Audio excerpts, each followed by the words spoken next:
Court of Appeals put the roadblocks right in front of Joe Biden and his efforts to waive and cancel student loans for many students all over America.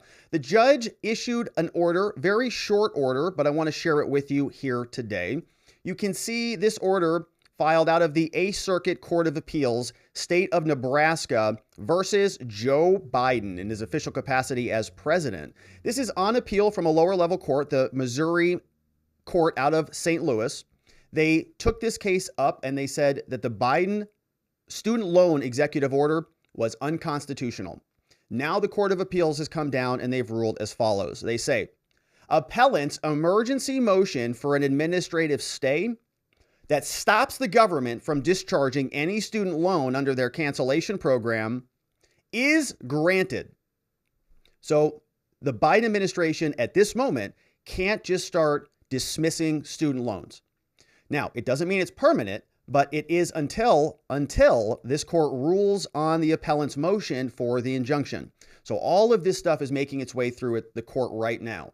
The Biden White House was on a hair trigger, getting ready to start disclosing loans, or discharging loans. They wanted to get all of this done before the midterm elections so that they could basically bribe voters into going in and voting for them. And the Court of Appeals has come back down and said, halt, putting the stay in place. They are also ordering expedited briefings very soon. They say the appellee's response is due by 5 p.m. October 24th, and then we come back on Tuesday, October 25th. And so we've got basically today and tomorrow, all of this filed in the 8th Circuit Court of Appeals. And so that puts a big, big roadblock on the Biden administration's ability to start canceling those student loans. They said that this was going to be impacting a whole swath of voters, and now the court says no. Even though the 8th Circuit stopped the cancellation of the student loans from going into effect, the White House says that they're moving forward full steam. Karine Jean-Pierre, the press secretary, is responding to the new order. She says, tonight's temporary order does not prevent borrowers from applying for student aid, and we still encourage eligible borrowers to join, look at this number, the nearly 22 million Americans whose information that the Department of Education already has. It does not prevent us from renewing those applications and preparing them for transmission to loan servicers. Okay, so in other words, 22 million Americans have already submitted something. They've already applied. They're already taking this into the studentaid.gov website, trying to get their loans discharged. And you have to ask yourself, that's a pretty big, nice chunk of voters out there. 22 million people who are sitting there on studentaid.gov with those warm and fuzzy feelings, just saying, oh, perfect, baby. I'm going to get $10,000 discharged. Oh, yeah, honey, we're going to get $20,000 with our Pell Grants thrown out. All with those warm and fuzzies, all thinking Biden and the Democrats. 22 million people. 22 million. Holy moly. And so all of that is going to, I would presume, influence an election, regardless of whether or not it actually goes through. The Court of Appeals has said, nope, stop. That is not moving forward at the moment. But the Biden administration, they say, well, we don't really care about courts. We haven't cared about courts for a long time. CDC, doesn't matter. We're in charge. And they say that it does not prevent us from reviewing those applications and preparing them to send over. So as soon as they have an opening, as soon as that line of scrimmage opens up and they can drive this thing through, they're going to do it. Karine says it's also important to note that the order does not reverse the trial court's dismissal of the case or suggest that the case has merit. It merely prevents the debt from being discharged until the court makes a decision. We will continue to move full speed ahead with our preparations in compliance with this order, and the administration is going to continue to fight Republicans who are suing our efforts to stop us from helping working families.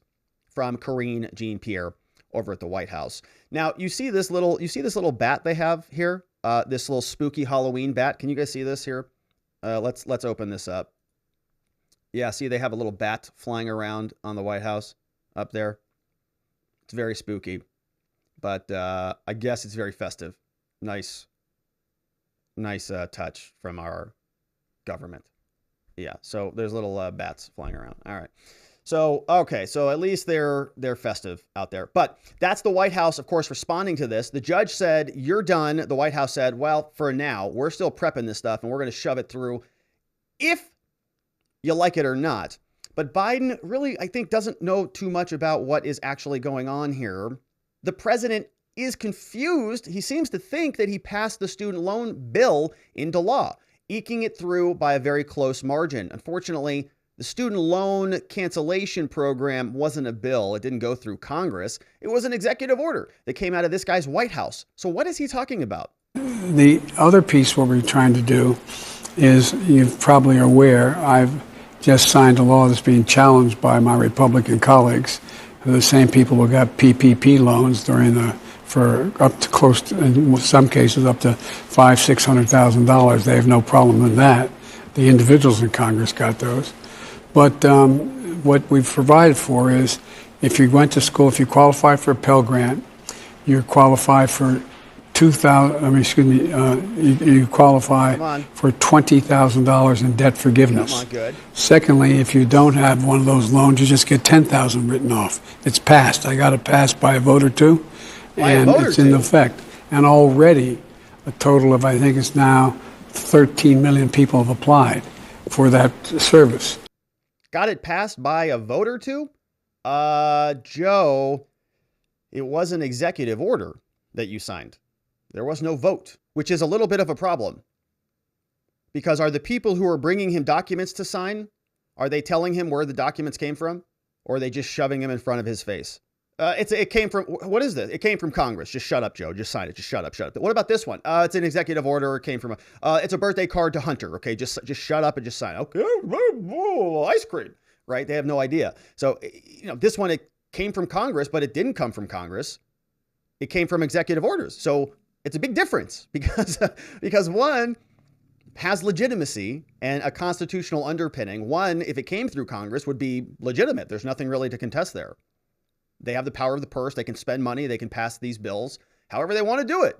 The president doesn't have that ability, especially imposing executive orders that might implicate, I don't know, $400 billion plus of debt in a country that's already shackled to death with debt.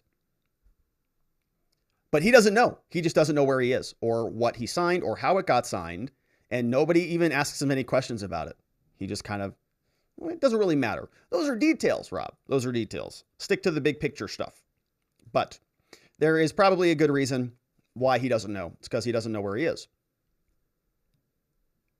Joe Biden falls asleep or something, maybe worse, when he's on an interview with MSNBC. And I'm pretty sure in this 3-cut clip that the MSNBC guys snap it at him. Hey, president, wake up. We're talking here. I have not made that formal decision, but it's my intention. My intention to run again. And we have time to make that decision. Dr. Biden is for it. Mr. President. Dr. Biden thinks that, my wife thinks that we're